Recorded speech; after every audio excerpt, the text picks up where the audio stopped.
Bonjour et bienvenue dans ce podcast, Le Mur des Réussites. Nous allons partir à la rencontre de personnes qui ont grandi au Havre, à la Mar-Rouge, au Bois de Bléville et au Mont-Gaillard. Ils vont partager avec nous leur parcours, les bons souvenirs, les doutes, les déclics et ce qui les anime aujourd'hui.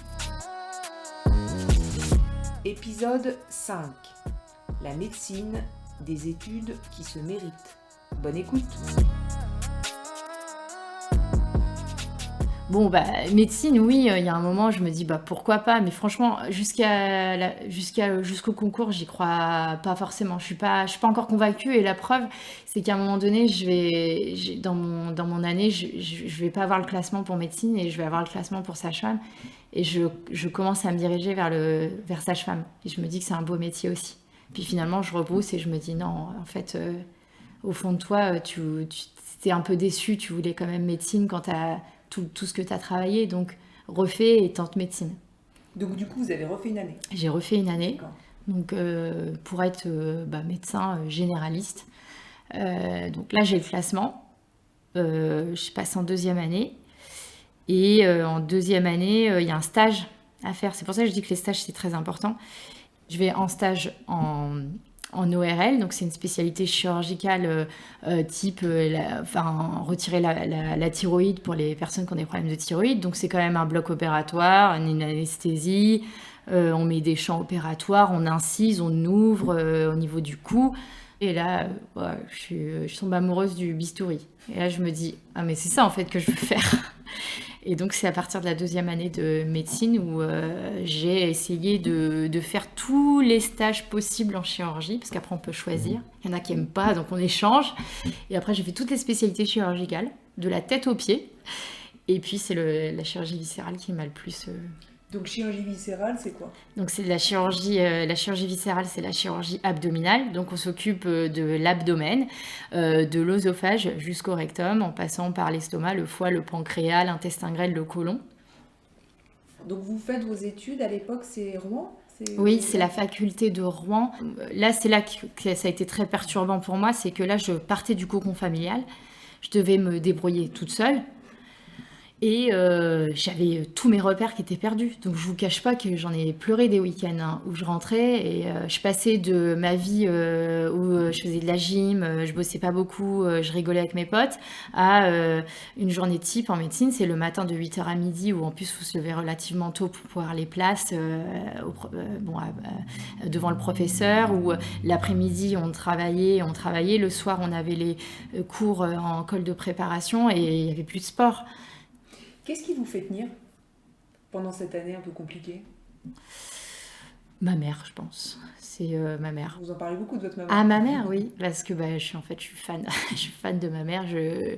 Si je pouvais... en fait, je me rends compte que elle n'a pas fait grand-chose de sa vie.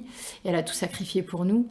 Mais moi, mon rêve, ce serait de la faire voyager, de lui faire un tour du monde. Parce que je sais qu'elle n'a pas eu la chance de voyager, elle s'est occupée de nous. J'ai jamais eu l'impression de manquer de quoi que ce soit. Et ouais, je l'ai fait pour ma mère parce que j'adorais j'adore ce que je fais, hein, j'adore mon métier, etc. Mais ma première année de médecine, c'est ma mère qui m'a tenue. Le week-end, quand je revenais, c'est elle qui me consolait. Elle m'a jamais mis la pression, elle m'a jamais dit écoute, elle m'a toujours dit si tu n'y arrives pas, c'est pas grave, c'est pas un échec, t'es parti dans quelque chose où je t'aurais jamais vu aller, donc ne t'inquiète pas, mais ça va aller. Donc vos études c'est à première année, deuxième année c'est à Rouen? Oui, les 6 ans. Les 6 ans c'est à Rouen. C'est à Rouen, d'accord. Ouais. Et alors après, au bout de 6 ans, il se passe quoi? Alors au bout de 6 ans, je passe le concours national. Et un classement intermédiaire, donc je choisis chirurgie, alors j'avais soit le choix entre Rouen et Amiens, et je pars à Amiens. Et donc là, première année à Amiens, très difficile, c'est l'internat de chirurgie, c'est vraiment considéré comme le plus dur des internats, on commence très très tôt, on finit très très très tard, j'ai perdu 10 kilos, c'était hyper épuisant, crevant, tout. Il y avait de tout. On bossait 80 heures par semaine, on n'avait pas de repos de garde, on était exténués. Et là, je me dis, bah, heureusement que mon mari était là à l'époque parce que ouais, c'est lui qui a été là pour m'épauler. Et en plus, à l'époque, je n'avais pas encore mon permis, je ne l'avais pas passé. Donc, c'était lui qui me déposait à l'hôpital, qui revenait me chercher le soir. Donc, j'ai eu un super binôme à ce moment-là. Et c'est de la vraie formation pendant 5 ans où on va nous faire beaucoup d'interventions. Et à l'époque, il y avait aussi, enfin à la fin de mon internat, il y avait des outils de simulation où on pouvait aller opérer sur robot. Et donc du coup, on apprend à opérer comme ça. D'accord. C'est 6 ans d'externat, concours, et après c'est 5 ans d'internat. Et c'est au moment des 5 ans d'internat où on se forme pour être notre spécialité. D'accord. Et à quel moment vous passez la thèse Au bout des 5 ans, donc 11 ans après le bac. plus, Voilà, 11 ans après le bac, on passe la thèse de médecine. Donc là, devant un jury, devant toute notre famille aussi. Et là, cette fois-ci, on valide ou pas la thèse. Et là, on est thésé en médecine. Et là, cette fois-ci, je suis thésée.